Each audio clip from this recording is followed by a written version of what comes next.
Let's see what this nigga's talking about. Beerus, the god of destruction. Dragon Ball Super's manga is currently on hiatus, and this matchup Why? is inevitable in the future, so why not discuss it in the present? We'll be using Frieza from the manga and putting him up against Beerus from the manga. This will obviously be speculative Dragon Ball power scaling, as there's only so much to go off of. So if you enjoy, subscribe. Frieza's potential has always been consistently insane, and we first get to see what he can actually really do with a limited amount of time in the Resurrection of F arc. Rather than give in to his hatred of Goku, Frieza took time to assess the situation and realized there is actual merit when it comes to training. This nigga looks like a bitch. Yo, this nigga looks like a bitch, bro. No bullshit, bro.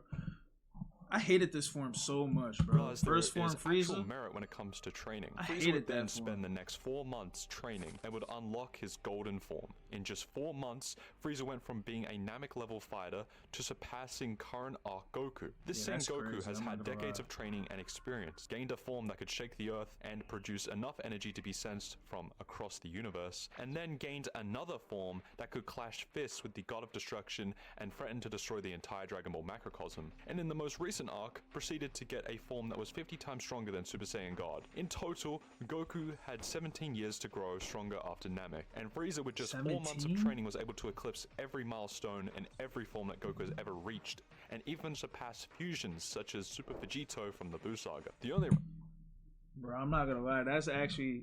I forgot about that. That's actually fucking crazy. So imagine...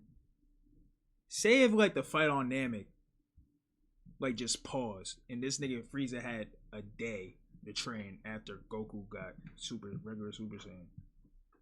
If he had, like, a day, this nigga would have been way above regular Super Saiyan. That's crazy.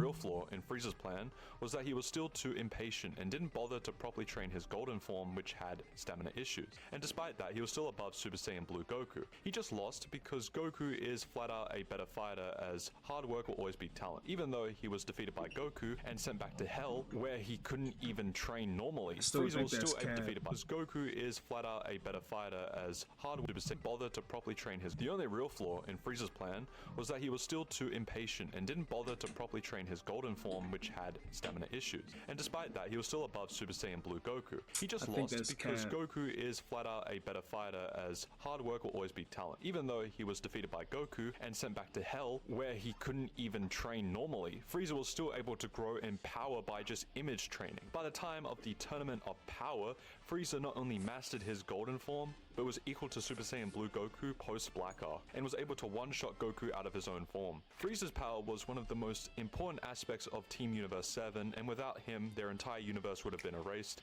as he was one of the last few warriors remaining who could go up against Jiren and his almighty power. The Broly movie didn't do much for Frieza in terms of feats, but it's actually what happens in this movie that serves as an important plot point in the manga. Specifically, Gogeta Blue vs Broly. Frieza was able to sense their power, which gave him all the more motivation he needed to ensure that he would never be surpassed by a Saiyan again. We wouldn't see Frieza pop up in the story for 2 whole arcs until the climax of the Granola arc. This arc involved Goku and Vegeta constantly fighting the strongest mortals in the universe to push themselves and figure out what path of power they need to walk in order to become the best. None of these fighters are slouches either, as Granola was able to one-shot Mastered Ultra Instinct Goku with half of his power. He was even able to evolve and defeat Ultra Ego Vegeta, who just performed far better than Mastered Ultra Instinct Goku and was solely responsible for Granola's evolution. However, even Granola would pale in power in comparison to Gas, as he would be the next mortal to make the wish, automatically making Gas stronger than Granola. Not even the combined power of Master Ultra Instinct Goku and Ultra Ego Vegeta would be enough to fully defeat Gas,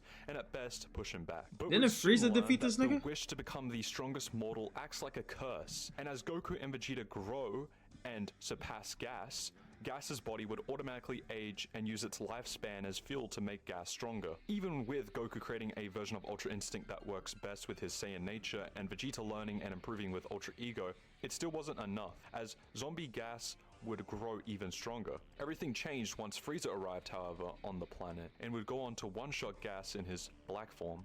Frieza's power would be so above Gas that by just trying to adapt and catch up, Gas's body would turn into nothing but bones and dust. Frieza would then reveal to Goku and Vegeta that he spent time in another dimension and came across a planet which had its own version of the hyperbolic time chamber. With this hyperbolic time chamber, Frieza was able to squeeze in 10 years of training and gain his black form. Black Frieza would then 10 proceed years? to one-shot Yo. true Ultra Instinct Goku and Not gonna lie, fuck Gohan, fuck Broly. This nigga Frieza got the most potential. I'm not gonna lie, bro. If this nigga trained for, bro, with his other form, how he got Golden Frieza, nigga said it took him 4 months. He went from Namek strong to Super Saiyan, above Super Saiyan Blue, technically. So like, this nigga has the most potential out of anybody. Real shit. Ultra Ego Vegeta. Frieza's potential was already clearly cracked, as in just 4 months he went from Namek level to above Blue, but in 10 years he went from being Blue level to above Ultra Instinct and Ultra Ego, and God knows what else. It gets even crazier. Imagine how many years it's gonna take him to get above fucking Beerus. And honestly, isn't surprised by their power growth. During Resurrection of F, Frieza was informed that the Frieza Force had been keeping tabs on Goku's power and even found out that he had defeated Majin Buu. And yet Frieza was not surprised, and if anything, suspected Goku to get this much stronger. All he had to say was that he needed 4 months to surpass him, and surpass him he did. Yet, despite knowing this, Frieza just lets Goku and Vegeta go. This just goes to show how insignificant Goku and Vegeta's power are when compared to Black Frieza. Frieza also goes on to make a statement and says, "I couldn't very well keep losing to Saiyans my whole life, so I needed a bit of a power-up." You could interpret this statement in a number of ways. It could imply that Frieza was motivated to surpass the power of every Saiyan he's encountered, which would include MUI Goku from the TOP, SSJ2 Kefla, SSB Evolution Vegeta, Super Saiyan Broly, full power Super Saiyan Broly, and possibly even Gogeta Blue. But this would actually make a lot of sense, and frankly, with the way the power scaling has been going for Dragon Ball Super, Black Frieza being above Broly movie Gogeta Blue isn't the most outlandish take. Gogeta Blue's power has possibly been surpassed since the Mora arc, as MUI Goku would tell Mora that he's the toughest opponent he's ever faced, which would include full power Jiren and full power Super Saiyan Broly, who you would have memories of fighting as a fusion. When discussing Beerus' power, it gets very complicated. It isn't because he's not involved in the story, but it's because his power is never consistent. He's an ever-moving goalpost that Goku and Vegeta have to catch up to. This all stems from the Battle of Gods arc, where we first see Beerus' power when compared to all the Saiyans, and he far surpasses them in his most suppressed state, whether it's Super Saiyan 3 Goku, Super Saiyan 3 Gotenks, Ultimate Gohan, or even an enraged Nigga said during that time Beerus was around like, it doesn't matter. Beerus just stomps them without even trying, only raising his I don't know, like 10%? His toughest fight of fighting against these niggas? It gets to a point where Goku even states that if he and Vegeta were to fuse, they'd still be inferior to Beerus. This is one of the craziest statements ever made in early Dragon Ball Super, when you realize that fusion is supposed to be an ultimate trump card that will always turn the tides of the battle. But in the case of Beerus, it is meaningless. Goku has to get a new form that is in the realm of its own in terms of power, far surpassing any form or technique that Goku has used, and even then it's only enough to satisfy Beerus, who's still yet to go all out. Akira Toriyama then gives his own power levels for God Goku, Beerus, and Whis, as he labels God Goku as 6, Beerus at 10, and Whis being a 15. This 6 compared to Beerus' 10 doesn't seem all that far off, and honestly if it wasn't retcon, you could honestly make a case to say that Goku should have logically caught up to Beerus, seeing how he got stronger by an unquantifiable amount from the Battle of Gods arc to the end of Dragon Ball Super's anime adaptation in the TOP with MUI. But this isn't the case, because you know, retcon. We then jump to the Resurrection of F arc, which involves Goku and Vegeta both gaining new forms that are at bare minimum 50 times stronger than Super Saiyan God, and even Super Saiyan Blue isn't enough for Goku or Vegeta to defeat Beerus, and they certainly aren't confident in facing him. We then get to the Universe 6 arc, and Goku unveils a technique that he intended to use against Beerus after the tournament concluded, specifically Blue Kaioken. The max that Goku can take it up to is times 10, and whilst the power and form actually does shock Beerus, he's more shocked in the sense that he didn't expect Goku to grow that fast and bring out that much power in short bursts. We don't get an update on the current standing between Goku vs Beerus until the TOP, where Goku is able to tap into Ultra Instinct and wield a power that not even the strongest gods of destruction can hope to achieve, and he did this within 48 minutes of the TOP. Goku was able to use this power to defeat Jiren, a man that was stated to be above the gods of destruction in the anime. Despite Jiren getting even stronger than his already overwhelming power, Goku was still able to single-handedly defeat him. At the time, a lot of people believed that Goku had managed to surpass Beerus due to the aforementioned reasons above, but the manga completely changed changed everything.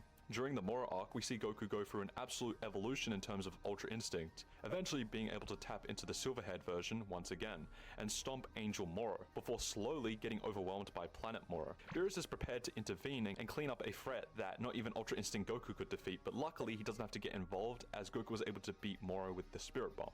During the Granola arc, an enraged Blue Evolution Vegeta spars against Beerus, who's able to casually destroy him, and use their sparring match as a way to motivate Vegeta to get stronger. Keep in mind that Granola arc Blue Evolved Vegeta is far stronger than any previous iteration of Goku, possibly even being able to give MUI Goku a run for his money, specifically MUI Goku from the Tournament of Power, of course, as Vegeta has improved significantly since then, and just becomes way more stronger. Yet Beerus is still able to stomp Vegeta with no difficulty whatsoever. The final nail in the coffin is during a later chapter of Dragon Ball Super, where we get a direct confirmation that Beerus is still above Goku and Vegeta, even at their peak. So what does this have to do with Black Frieza vs Beerus? Especially considering the fact that Black Frieza is far above Goku and Vegeta. Well, right after the chapter with Black Frieza debuted, V-Jump released an official statement in regards to Black Frieza's power, which reveals that not only did Goku and Vegeta reach the realm of the gods with their power, but Black Frieza's own power is far closer to even that of a god of destruction. However, it's not specifically stated that Frieza's power has reached god of destruction level, which is insane, but we can't really argue with the statements. To put it simply, even if we say that Frieza has surpassed the weaker gods of destruction, his power should still pale in comparison to Beerus, who is the strongest god of destruction. There are no statements to support Black Frieza being above Beerus, as Beerus's power is quite literally constantly changing because the plot demands it. He went from using 10% of his power against Goku to his self-proclaimed 70% of his power against Goku, to curb stomping Granola arc Blue Evolved Vegeta, to outright being far above even MUI Goku. It's practically impossible to scale Beerus's power because there isn't much concrete. Why Dragon Ball keep doing that, bro? That should be fine, bro. Every time I think niggas are getting close to surpassing this nigga, they pull out some bullshit. Black Frieza and Beerus fight, or we get a completely new statement that supports Black Frieza being stronger than Beerus. He is nowhere near Beerus's power.